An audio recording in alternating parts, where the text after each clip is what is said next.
When you hear the name Eddie Van Halen, you think of a revolutionary guitarist, a man who changed the sound of rock forever. But behind the explosive solos, the tapping technique, and the smiles on stage, was a long trail of rivalries, broken friendships, and bitter showdowns. Today, we dive deep into the rock stars who clashed, collided, and absolutely could not stand Eddie Van Halen, and how those rivalries shaped one of rock's most complicated legends. Number 1. The Sammy Hagar collision. The split that shocked everyone. Before revisiting David Lee Roth's drama, we start with the rift that tore Van Halen apart in the mid-90s.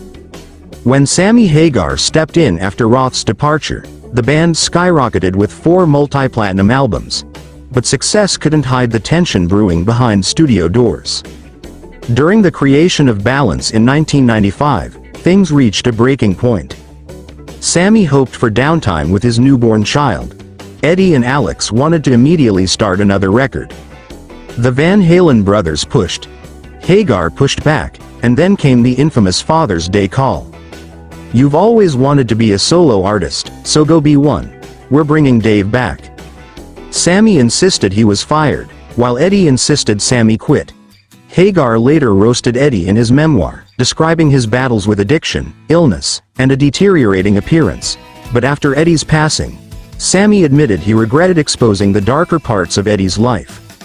The two reconciled shortly before Eddie's death, but the wounds from the 90s never fully healed. Number 2. Randy Rhoads vs. Eddie. The legendary Shadow feud. One of the most debated rivalries in rock history was the silent but sharp tension between Randy Rhoads and Eddie Van Halen. Both were guitar prodigies. Both were reinventing the instrument at the same time. And both had fanbases comparing them relentlessly. Eddie wasn't shy about dismissing Randy. "Everything he did, he learned from me." Rolling Stone went even further, calling Randy a Junior League Eddie Van Halen. Ozzy Osbourne later confirmed the rivalry, saying Randy never spoke kindly about Eddie, and that the two had a long-standing friction going back to their Sunset Strip days, when Quiet Riot and Van Halen competed for label attention. Director Andre Relis later added that the two bands were always keeping score, and their tension never cooled before Randy's tragic death. Number 3. The bizarre Motley Crue brawl. The bite that almost got them kicked off the tour. Long before social media drama, there was real backstage chaos, like the time Motley Crue nearly got thrown off the Monsters of Rock tour for literally biting Eddie Van Halen. Motley Crue had a strange tradition: if they liked you, they bit you. Vince Neil jokingly sunk his teeth into Eddie's hand. Eddie was furious, rightfully so, considering those hands were worth millions. Nikki Sixx recalled their manager screaming, "Good job, idiots. You're getting thrown off the Van Halen tour." The biting turned into a major backstage altercation, forcing Motley's team to apologize daily to keep the peace. Tommy Lee later admitted he even bit Malcolm Young from AC/DC, who hated it too. It was chaotic. It was reckless. And it nearly got them banned from the biggest tour of their career. Number 3. David Lee Roth. The original battle of egos. Now, let's circle back to where the storms first began. David Lee Roth and Eddie Van Halen. Their partnership created some of rock's most iconic albums. But their visions for the band were opposites from the start. Roth wanted high-energy party anthems. Eddie wanted darker, more experimental music.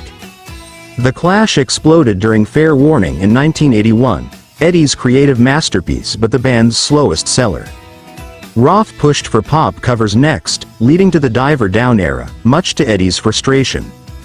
By the time 1984 became a global hit, the band was splitting in half. Roth walked away after the tour, and the bitterness didn't stop there. Their 1996 MTV VMAs reunion became legendary, not for nostalgia, but for disaster. Roth hijacked the moment. Eddie lost patience. They nearly fought backstage. Roth later called the reunion a publicity stunt. The band fired back, reminding fans why they parted ways with him in the first place. Though they later reunited in 2007, the wounds from the 80s and 90s never fully healed. Number 5. Michael Anthony. The friendship that fell apart quietly.